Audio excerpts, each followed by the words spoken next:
Doctor दिवस रे ही आंदोलनर रास्ता बाछिछंती देवगढ़ जिलार डाक्तर माने। स्वास्थ्य विभाग अधीन कार्यरत विभिन्न वर्गर डाक्तर माने दीर्घ दिनर सेवागत और प्रशासनिक समस्यार समाधान दाबी रे आमरण अनशन आरंभ करिसंती। एही आंदोलन रे जिलार समस्त विभागर डाक्तर माने एकाठी होई सरकार को दृष्टि आकर्षण करिसंती।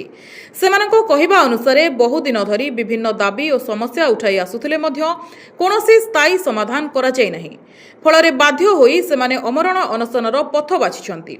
आंदोलनरत डाक्तर माने सरकार को सेमानक दाबी पूरण करबाकू अनुरोध करिसंती। दाबी पूरण न हेले आगामी दिन में आंदोलन को आहुरी तीव्र कराजिबो बोली सतर्क करा जायछि। हमर रोगी सेवा देबा पे हम होछु बाध्य आ हम सेटा धर्म भी आज डाक्टर हिसाब रे हम सेटा धर्म होछु जे हम रोगी सेवा दउ। किंतु रोगी सेवा सहित आमे भी जेहेतु डाक्टर हिसाब रे हम तो मनुष्य नै तो आमे भी सेमती जदि हमर डाक्टर से सफिशिएंट स्टाफ न रही धरनी तो गोटे जगह 10 जन स्टाफ दरकार डॉक्टर स्टाफ दरकार से 2 जन 3 जन डाक्टर रहे से माने मनुष्य हिसाब रे केते काम करि पारे केते सेवा दे से जिनस हमर सरकार टिके कर्णपात करिया कथा जे जो जगह रे सफिशिएंट डाक्टर ना थी से केमिति हमर सब पदवी पूर्ण होबो। हमर लास्ट ओपीएससी बाहरला डाक्टर को पोस्टिंग बाहरला कि से ताके 6 मास हे गेलन से पोस्टिंग एपो हे पर नाही।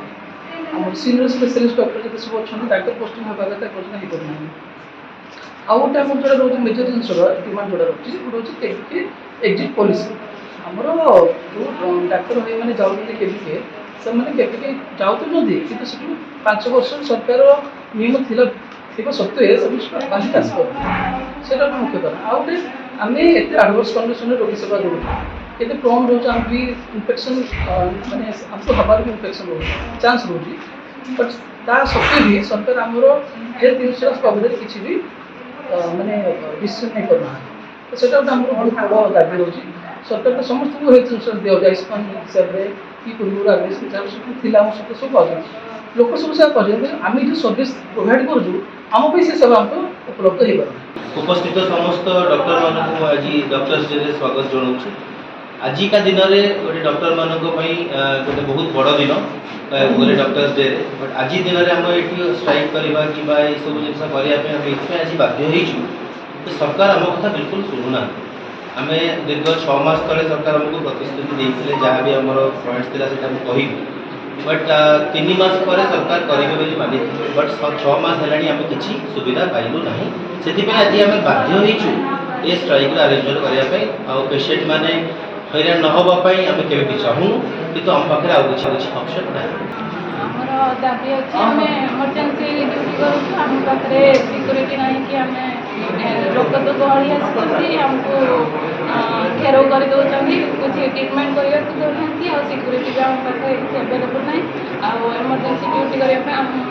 राति भी आमको ड्यूटी पड़ू आम पाखे क्वार्टर नहीं रहा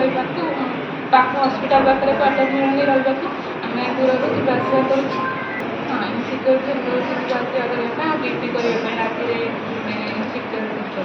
वैकेंसी हस्पिटाल वैकेंसी बहुत अच्छी आम कम डॉक्टर ड्यूटी मैनेज करूँ वैकेंसी फिलअप करूँ यथाशीघ्र आमको सिक्यूरीटी देवाई आम सिक्यूरीटी व्यवस्था करूँ। डाक्तर दिवस परी एक गुरुत्वपूर्ण दिन में डाक्तर मानक एही आमरण अनशन देवगढ़ जिले में चर्चार विषय पलटिथिबा बेले स्वास्थ्य व्यवस्था और डाक्तर मानक सेवागत समस्या उपरे पुणी थरे प्रश्नवाची सृष्टि होईछि। देवगढ़ दिलीप कुंटिया और रूपेश गुरुंग रिपोर्ट एनटीवी।